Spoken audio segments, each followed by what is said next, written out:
The summer sun cast golden light across Kingsley Manor, where London's elite gathered for Adrian Kingsley's annual garden party.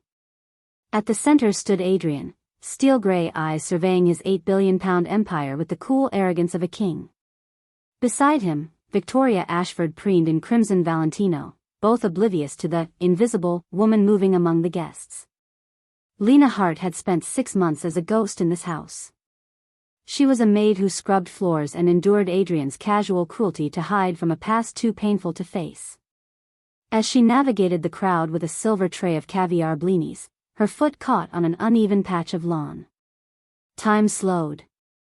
The tray tilted. The crash of silver on grass silenced the string quartet and 200 conversations.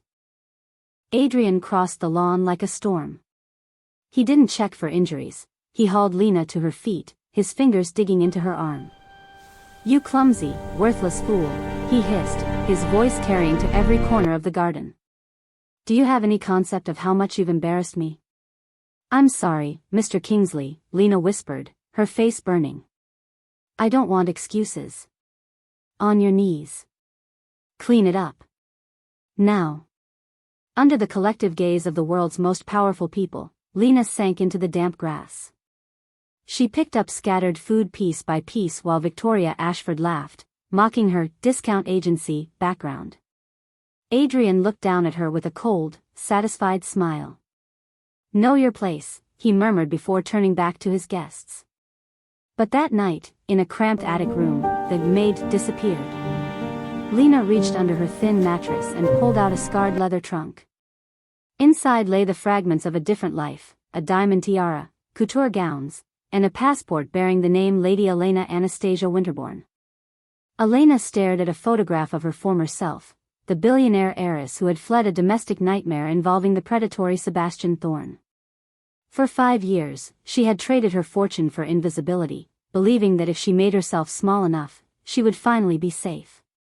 But as she looked at her reflection in a cracked mirror, the Lena, who had been forced to her knees, began to fade. The heiress was waking up. 1,500 miles away, the collision course was set. In the Winterbourne war room, her brother Marcus stood over a folder of conclusive DNA evidence. "She's been working as a domestic servant for Adrian Kingsley," the investigator reported. "A man known for public humiliation of his staff." The temperature in the room dropped. The Winterbournes, owners of a £15 billion empire, finally had a target for their 5 years of grief. Adrian Kingsley was desperate for a partnership with Winterbourne Industries to save his crumbling company from a hostile takeover. He had no idea that the worthless maid he had just humiliated was the only person with the power to save him, or destroy him. "Send word to Kingsley's office," Marcus commanded, his voice a lethal promise. "The Winterbourne family will attend his gala. It's time to bring Elena home and show Adrian Kingsley exactly what his cruelty costs." The caviar had cost £300 per tin. Now it decorated the grass like expensive confetti, mixing with crushed pastries and cream that had splattered across the hem of Victoria Ashford's Valentino gown. Lena Hart remained frozen on her hands and knees, her grey uniform soaking up moisture from the lawn, while 200 of London's elite watched her humiliation with the detached fascination of Romans at the Colosseum. Adrian Kingsley towered over her, his handsome face ugly with rage. "You've embarrassed me in front of everyone who matters. What kind of incompetent fool trips over her own feet?" His voice carried across the garden, each word precisely calibrated for maximum humiliation. 6 months I've employed you. 6 months of mediocrity I've tolerated. And you repay me by making me look like a man who can't even hire competent help? Lena's hands trembled as she gathered scattered food, her fingers pressing into the damp earth. She wanted to explain about the uneven ground, the way her worn shoes had caught on the hidden dip in the lawn, but experience had taught her that explanations only made Adrian angrier. So she stayed silent, methodically cleaning while her face burned and tears threatened to fall. "Adrian darling," Victoria purred, stepping closer with theatrical sympathy, "perhaps you should hire staff who actually know their place. These discount agencies will send anyone with a pulse." She examined her stained dress with exaggerated dismay. "This gown cost more than she probably earns in a year. I do hope she can afford to replace it." Scattered laughter rippled through the crowd. Someone's phone flashed, taking photos, capturing this moment for social media, for gossip, for proof that they'd witnessed Adrian Kingsley destroying someone in real time. Adrian, that's quite enough, Lady Catherine Montgomery, an elderly aristocrat with kind eyes, stepped forward. The poor girl made a mistake. Surely. Stay out of this, Catherine. Adrian's voice dropped to ice. This is my home. My staff. My rules. He turned back to Lena, and something shifted in his expression, not softness, but a flicker of confusion. She'd lifted her eyes, just for a moment, and in that brief meeting of gazes he saw something that unsettled him deeply. Pain, yes. Humiliation, certainly. But underneath, like steel beneath silk, something else entirely. Dignity. Strength. A flash of something that suggested this woman kneeling before him was playing a role, wearing a costume, and for one disorienting second he felt like he was the one being judged. It made him irrationally, disproportionately angry. Don't look at me like that, he snapped, his voice harsh enough to make several guests flinch. You're lucky I don't fire you on the spot. Do you understand how replaceable you are? How utterly insignificant. Lena lowered her gaze immediately, but Adrian had seen it. That look. It would haunt him later, though he couldn't say why. The string quartet resumed playing. Conversations restarted. Fresh trays of hors d'oeuvres appeared as if by magic, and London's elite moved on from the entertainment with practiced ease. Just another amusing incident at another fabulous party. But in the servants' entrance, the other staff huddled together, whispering. She won't last long, one footman muttered. No one survives Mr. Kingsley's temper. Mrs. Davies, the head housekeeper, watched Lena slip past with red eyes and trembling hands. Later, she would find the girl in her attic room, sitting in the dark, and she would say gently, "Keep your head down, dear. That man has destroyed stronger people than you." What Mrs. Davies didn't know, what no one in that house knew, was that the woman crying in the attic had already been destroyed once before. And she'd survived it. The question was whether she'd survive it again. Lena climbed the narrow, creaking stairs to her attic room, the soles of her cheap shoes heavy with the weight of the day's humiliation. Inside, the space was sparse and clinical, lit only by the pale moon filtering through a skylight. It was a world of bleach and silence, far removed from the marble floors below. After locking the door, she knelt by her bed and pulled a heavy, dust-covered trunk from the shadows. The lock clicked open, revealing a ghost of a life she had tried to bury. Beneath layers of tissue paper lay the shimmering folds of a crimson silk ball gown, its fabric catching the moonlight like spilled wine. Beside it sat velvet boxes containing tiaras that could buy the very mansion she now cleaned. Lena reached in and pulled out a photograph. In it, she stood on a grand palace staircase, radiant in that same red dress, surrounded by nobility. She wasn't Lena the maid, she was Elena, the crown jewel of a dynasty. The image pulled her back 5 years to a ballroom filled with the scent of lilies and cold ambition. Her father's voice echoed through the memory, "I am proud to announce my daughter's engagement to Lord Sebastian Thorne." The applause had been deafening, but Elena's smile had been a brittle mask. Sebastian had approached her then, his handsome face a perfect facade for the darkness underneath. The flashback shifted into a blur of sharp edges, Sebastian's fingers bruising her arm in a loving grip, his voice whispering that she was his property, and the terrifying night his hand finally struck her face, followed by the hollow apology of a diamond necklace. She had fled that same night, trading her name for anonymity and her wealth for safety. "I thought disappearing would heal me," she whispered to the empty room, her fingers tracing the jagged edge of the photo. "I thought being no one meant no one could hurt me again." She looked toward the door, thinking of Adrian's sneering face downstairs. He was a different kind of monster, but a monster nonetheless. She realized then that she hadn't escaped a prison, she had simply traded a gilded one for a dusty attic. Her hand hovered over her burner phone, a sudden, frantic urge to call her family's old lawyer coursing through her, but fear slammed the door shut. To be found was to be hunted by Sebastian again. A soft knock at the door made her startle. shoving the trunk back into the shadows. Mrs. Davies, the only housekeeper who looked her in the eye, stepped in with a steaming cup of tea. She didn't miss the red rims of Lena's eyes or the way she trembled. "Whatever you're running from, child, you can't hide forever," the older woman said gently, setting the tea down. "Eventually, the past catches up." "What if the past is worse than the present?" Lena asked, her voice cracking. Mrs. Davies paused at the door, her gaze wise and heavy. "And what if it's the key to your freedom?" Lena's presence was a phantom that Adrian Kingsley couldn't exorcise. Standing in his massive master suite, surrounded by the cold luxury of glass and steel, he stared at his own reflection. He should have been satisfied, he was the king of his industry, but the memory of Lena's eyes as she knelt on the auction floor haunted him. They hadn't been filled with the brokenness of a servant, they had burned with a quiet, regal fury. He turned away from the window, his mind drifting to a memory he usually kept locked in the dark. He saw a small boy in a threadbare coat, standing in the rain while his mother scrubbed the steps of a townhouse. He remembered the laughter of his classmates, the way they looked through him as if he were invisible.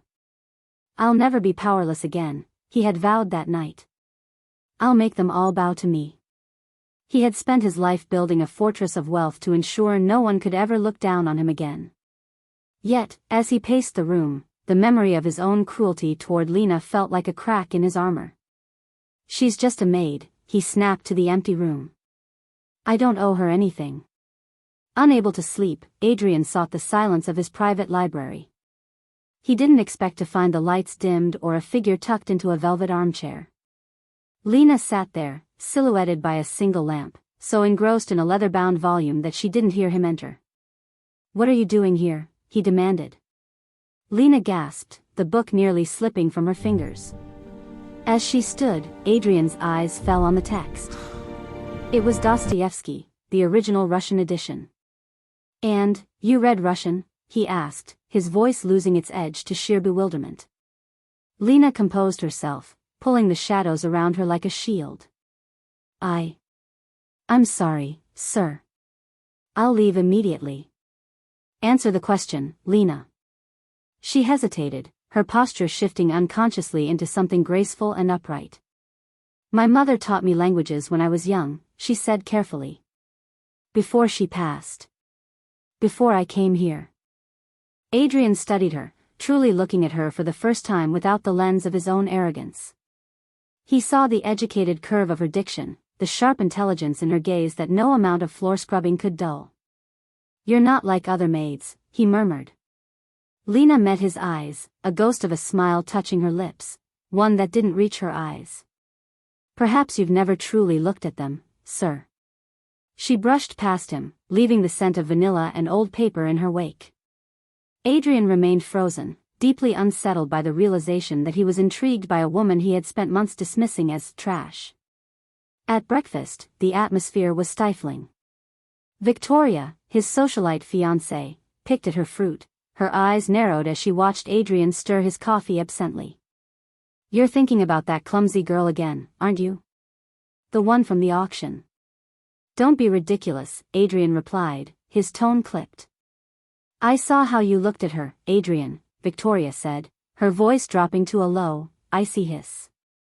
"Even when you were humiliating her, you couldn't look away. Whatever fascination you have, end it. She is beneath you. Beneath us." Adrian didn't answer. He was saved by his assistant, James, who entered with a tablet and a grim expression. "Sir, we have a situation. We need the Winterbourne partnership to secure the Riverside deal. Without it, the company is vulnerable to a hostile takeover. Our competitors are already circling." "Then contact Winterbourne Industries," Adrian commanded, leaning back. "Set up a meeting with Marcus Winterbourne immediately." James shook his head. "There's a problem. The family has been reclusive since Lady Elena disappeared 5 years ago. Marcus rarely takes meetings, and he refuses to speak to anyone who wasn't part of their inner circle." "I don't care what it takes," Adrian growled, his eyes flashing. "Find a way in. Make it happen." He didn't realize that the way in, the lost Lady Elena, was currently in the kitchen, washing the very dishes he had just used. The solution to his empire's survival was right under his roof, hidden behind the name Lena Hart. The Kingsley estate was a cathedral of light and excess, draped in white lilies and crystal chandeliers that threw fractured rainbows across the marble floors. Adrian stood at the center of the grand ballroom, the undisputed son of his own universe, flanked by a shimmering Victoria. Every titan of industry was there, yet all eyes were on the vacant VIP table reserved for the Winterbournes. Adrian, I understand you're seeking a partnership with Winterbourne Industries? Lady Catherine asked, her eyes sharp as she adjusted her silk gloves. It's more than a partnership, Catherine. It's the cornerstone of my expansion, Adrian replied, his voice projecting a confidence he didn't entirely feel after his sleepless night. Good luck, she hummed. Marcus Winterbourne is notoriously difficult. He hasn't been the same since his sister vanished. The man doesn't just want business partners, he wants blood. Nearby, invisible in her black and white uniform, Lena moved through the crowd with a silver tray of champagne. She kept her head down, her heart hammering against her ribs. She had planned to stay in the kitchen, but the short-staffed manager had forced her onto the floor. She felt Adrian's gaze brush past her several times, no longer with disgust, but with a lingering, confused curiosity. Suddenly, the heavy oak doors at the entrance swung open with a sound like a gavel. The music died. A fleet of black Rolls-Royces could be seen idling in the driveway through the glass foyer. Security detail in crisp suits flooded the room, followed by a man whose presence felt like a sudden drop in temperature. Marcus Winterbourne entered, his face a mask of aristocratic ice. Behind him walked Lord and Lady Winterbourne, looking fragile and aged, their eyes searching the room with a desperation that bordered on agony. We're here for my sister, Marcus announced, his voice cutting through the silence like a blade. The room held its breath. Marcus's eyes scanned the sea of silk and diamonds, dismissing every socialite until they landed on a girl in a cheap polyester uniform standing near the buffet. Time seemed to fracture. The crowd's gaze followed Marcus as he strode across the ballroom, the elite parting for him like the Red Sea. He stopped directly in front of Lena. Elena. The silver tray slipped from Lena's fingers. It hit the marble with a deafening crash, champagne splashing the hem of Victoria's gown, but for the first time, no one scolded her. The room gasped in a single, collective breath. What's happening? Adrian stepped forward, his face pale. Who? Marcus ignored him, reaching out to gently take Lena's trembling hands. Sister, it's time to come home. Lady Winterbourne let out a sob, rushing forward to throw her arms around the maid.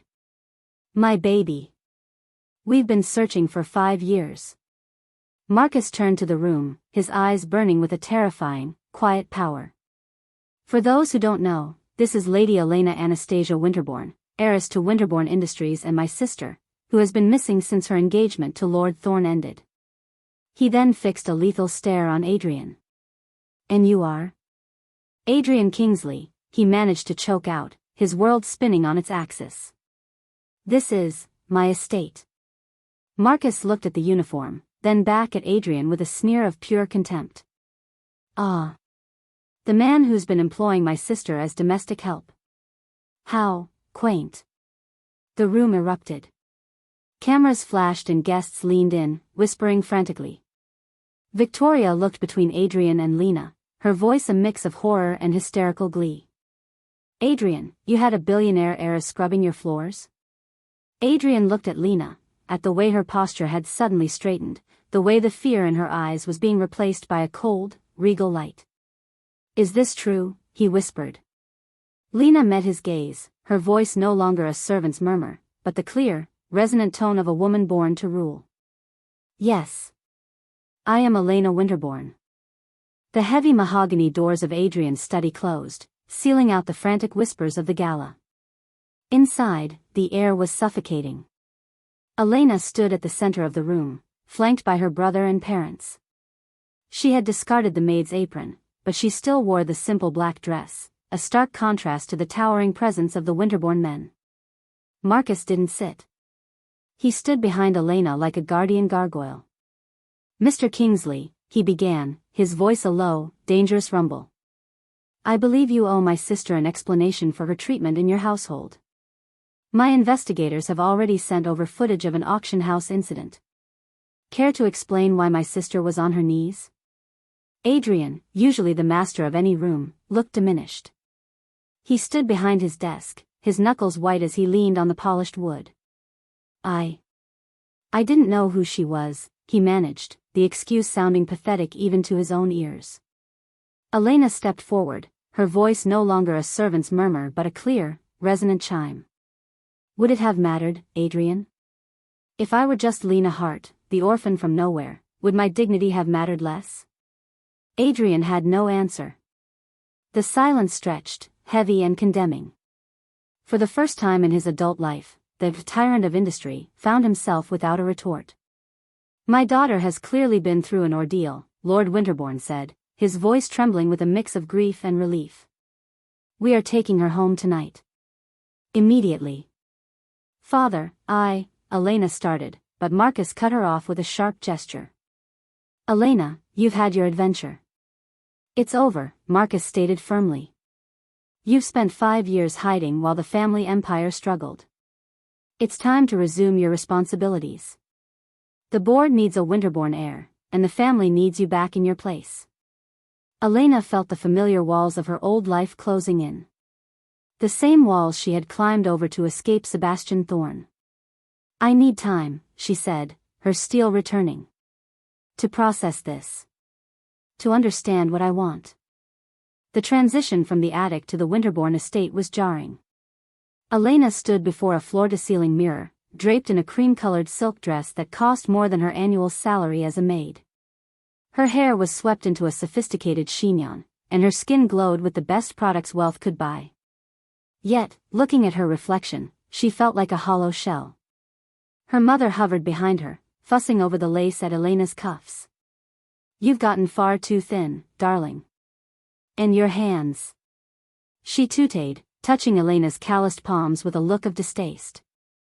Working as a maid, it's a miracle we can hide the damage. I'm not hiding anything, Mother, Elena said, her voice flat. Marcus entered, checking his watch with clinical precision. Tomorrow, we announce your return officially. I've arranged exclusive interviews with the top 3 financial publications. We need to frame your absence as a sabbatical or a personal retreat to maintain investor confidence. Marcus, I never agreed to that, Elena snapped, turning from the mirror. I was running for my life. I was hiding from a man who broke my spirit. The family needs to control the narrative, Marcus replied, his eyes cold. Your disappearance damaged our reputation. Your return repairs it. It's business, Elena. The realization hit her like a physical blow. To her family, she wasn't a survivor, she was a piece of damaged PR that needed fixing. The suffocating atmosphere grew even heavier when a silver tray was brought in. On it sat a single envelope of heavy cream stationery. Elena's breath hitched at the sight of the familiar, jagged handwriting. She opened it with trembling fingers. My darling Elena, I've seen the news. How wonderful. We have unfinished business to discuss. Our engagement was never formally dissolved. I'll be arriving in 3 days. I look forward to reclaiming what's mine. Sebastian. The room began to spin. Elena's lungs seized as flashbacks of Sebastian's shadow over her, the sound of his voice telling her she was nothing, and the sting of his palm against her cheek flooded her mind. She collapsed into a chair, hyperventilating. Darling, what is it? Her mother asked, taking the letter. After reading it, she let out a shallow sigh. Oh dear. Well, Sebastian is from an excellent family. Perhaps we can negotiate a proper ending to the engagement. Unless, would you consider reconciling? It would unify the Thorne and Winterbourne holdings. Mother, he hurt me. Elena gasped, her eyes wide with horror. He is the reason I lived in an attic for 5 years. All couples have difficulties, dear, her mother said, patting her hand absently. Elena pulled away, a cold clarity settling over her. Her family wouldn't protect her. If she wanted to be free of Sebastian, she would have to find her own weapons. While Elena faced a ghost from her past, Adrian Kingsley was facing the death of his future. The boardroom at Kingsley Enterprises was a battlefield of silence. "The Winterbourne partnership is dead, Adrian," one board member stated, throwing a tablet onto the table. "The Riverside project is bleeding, and Blackstone Capital is already moving in for a hostile takeover. You're a PR nightmare. Partners are fleeing because they don't want to be linked to a man who humiliates women for sport." Adrian didn't shout. He didn't throw chairs. He sat in his leather throne, feeling the weight of every mocking word he had ever uttered. "I'll fix it," he said, but even he heard the hollow ring in his voice. The final nail in his coffin came via a notification on his phone. Victoria had posted a public statement: "I cannot be associated with a man who lacks basic human decency. My relationship with Adrian Kingsley is over." His isolation was total. No allies, no fiancé, no reputation. But instead of the rage that usually fueled him, he felt a strange, heavy sense of justice. He had spent his life making others feel small so he could feel tall. Now, he was the smallest man in the room. He deserved every bit of the wreckage. Driven by a desperate need he couldn't name, Adrian drove to the Winterbourne gates. He sent requests to meet Elena, which were blocked. He called, only to be hung up on. He sent letters that were likely burned before they reached her. Finally, he stood at the iron gates of the estate, pacing like a ghost in the rain. Security approached to remove him, but Elena, watching from her high window, saw the man who had once treated her like dirt standing humbled in the mud. She picked up the house phone. "Let him in." The formal sitting room of the Winterbourne estate was a cathedral of silence, dripping in gold leaf and history. Elena waited by the fireplace, her silhouette sharp and regal in a deep sapphire gown that pooled around her feet like ink. When Adrian was shown in, the contrast was jarring. He was still wearing his tailored suit, but the edges were frayed, his tie was loosened, his hair was uncharacteristically windswept, and his eyes carried the hollow exhaustion of a man who had seen his empire turn to ash. "Thank you for seeing me," Adrian said, his voice a low, raspy shadow of its former self. "I'm not sure why I agreed to this," Elena replied, her back still turned to him. She didn't move until the silence became unbearable, and when she finally turned, her gaze was as cold as the marble beneath them. Adrian cleared his throat, stepping into the light. "I came to apologize. What I did was... I shouldn't have treated you that way. No one deserves that." "Which time, Adrian?" she asked, her voice dangerously calm. "The auction where you made me apologize to your shoes? The nights you made me scrub the foyer until my hands bled? Or the daily degradation of being treated like a piece of invisible furniture? All of it. If I had known who you were." "That's the problem." Elena cut him off, her voice finally rising. "You only apologize now that you know I am a Winterbourne.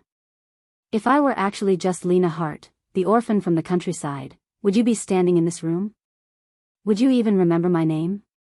Adrian opened his mouth to protest, but the words died in his throat. He had no answer because they both knew the truth. "Your remorse isn't about me," Elena continued, her eyes flashing with a mix of hurt and mockery. "It's about your business failing. You're watching your stock prices plummet and your partners flee, and you realize the only person who can save you is the woman you spat on. Please, don't insult me with lies. I've spent my life surrounded by men who pretend to care when they really want a deal." Adrian's shoulders slumped. The fire he usually carried went out, replaced by a devastating honesty. He sank into a velvet chair, dropping his head into his hands. "You're right," he whispered. "When I drove here, I told myself it was for you. But it was for the company. Everything I built, it's crumbling. I'm losing everything." He looked up at her, his eyes raw. "But somewhere between the gate and this room, I realized something. I deserve this. Every loss, every headline, every humiliation. I treated you, and probably dozens of others, as if you were nothing. Why would you be nothing just because you served me coffee? When did I become the kind of man who measures human worth by bank accounts? He let out a bitter, jagged laugh. I don't expect forgiveness. I don't even expect your family to help me. I needed you to know that I see you now. Really see you.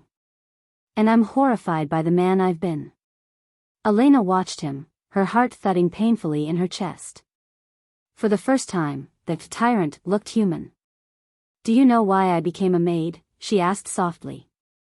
She told him then, about Sebastian Thorne, the gilded cage of her engagement, the bruises hidden by expensive silk, and the night she realized that if she didn't disappear, she would die. I thought if I made myself small enough, I'd be safe. If I erased myself, no one could find me or hurt me again. She stepped closer, her voice trembling. But you proved me wrong. You hurt me anyway. And the worst part? I let you. Just like I let Sebastian. I'm so tired of letting people destroy me. I'm sorry, Adrian said, his voice breaking. I am so deeply, truly sorry. So am I, Elena replied, wiping a stray tear from her cheek. But sorry doesn't change the past. Please leave, Adrian. Adrian stood, nodding slowly. He moved toward the door, but as his hand touched the handle, Elena's voice stopped him. Adrian, if you truly want to make amends, don't start with me. Start with your other staff. The ones who are just maids and drivers and cooks. The ones who don't have secret inheritances or powerful brothers. They deserve your respect too. I will, he promised, his voice firm. We'll see, she murmured. After the door clicked shut, Elena sank to the floor, the sapphire silk billowing around her. She cried, not for Adrian, and not even for the girl in the red dress, but for the woman she was becoming. This was her turning point. She would never be small again. The gala was a sea of shimmering silks and whispered conspiracies, but for Elena, it felt like a minefield. She stood near the arched balcony, her hands steady as she gripped a glass of sparkling water, until a familiar, chilling scent hit her, expensive tobacco and cold sandalwood. My darling Elena, a smooth, melodic voice purred behind her. How I've missed you. Elena froze, her blood turning to ice. She turned to find Sebastian Thorne standing there, looking every bit the polished aristocrat in his midnight blue tuxedo. His smile was charming, but his eyes were as flat as a shark's. Sebastian, she said, her voice like a jagged shard of glass. I didn't invite you. Your brother did, he replied, stepping into her personal space. We're discussing the resumption of our engagement. It's the talk of the season. There is no engagement. There hasn't been for 5 years. Sebastian's smile didn't falter, but he moved with predatory speed, his hand snaking out to grip her wrist. He squeezed, his thumb digging into the bone in a way that was invisible to the crowd but agonizing to her. You left me humiliated, Elena. You made me a laughingstock. Do you have any idea what that did to my reputation? You owe me. Elena gasped, her breath coming in short, panicked bursts as the familiar terror threatened to swallow her. Let go, she hissed. She owes you nothing. Let her go. Adrian Kingsley stepped out of the shadows. He looked different, the sharp, arrogant edge of his movements had been replaced by a quiet, steady gravity. He didn't look like a man trying to win a business deal, he looked like a man ready for a fight. Sebastian didn't release her. Instead, he laughed. And who are you to interfere? The disgraced billionaire? I've read about you, Kingsley. Seems we have something in common, we both like keeping Elena in her place. No, Adrian said, stepping between them, his gaze unwavering. You and I are nothing alike. Really? Sebastian sneered. You humiliated her publicly. I just did it privately. What's the difference? The difference, Adrian said, his voice ringing with a conviction that silenced the nearby guests, is that I'm ashamed. I'll spend the rest of my life making amends if that's what it takes. You? You think you're owed her soul. Elena looked at Adrian, then at the man crushing her wrist. The fear that had kept her in an attic for 5 years suddenly flickered and died, replaced by a white-hot spark of rage. She wrenched her arm back with a strength that surprised them both. "Both of you, stop." Elena's voice commanded the entire room. The music faltered and died as the elite of the city turned toward the trio. "5 years ago, I fled," Elena said, her voice clear and resonant, carrying to every corner of the ballroom. "I fled because Sebastian Thorne was cruel. He controlled my life, he isolated me, and he broke me until I believed I was nothing without his permission." Gasps rippled through the crowd. Sebastian's face transformed, the mask of charm slipping to reveal a vein-popping fury. "I ran and I hid as a maid because I was afraid," she continued, stepping into the center of the floor. "Afraid of him, afraid of my family's expectations, and afraid of all of you. But I am not afraid anymore. I am not a prize to be fought over or a reputation to be managed." She turned a lethal gaze toward Sebastian. "Our engagement ended the night I climbed out of that window. If you ever approach me again, I will file a restraining order and publicly detail every bruise and every threat. Do you understand?"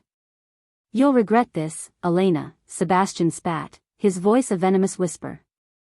"I already regret wasting a single second of my life on a coward like you," she replied. "Security, please escort Mr. Thorne out. He is no longer welcome in my home." As the guards moved in, the room erupted, not in whispers, but in a thunderous wave of applause. Elena didn't stay to enjoy it. She walked toward the study, only to be intercepted by Marcus. "What were you thinking?" Marcus hissed, his face purple. "That scandal will destroy our standing. The Thorne merger.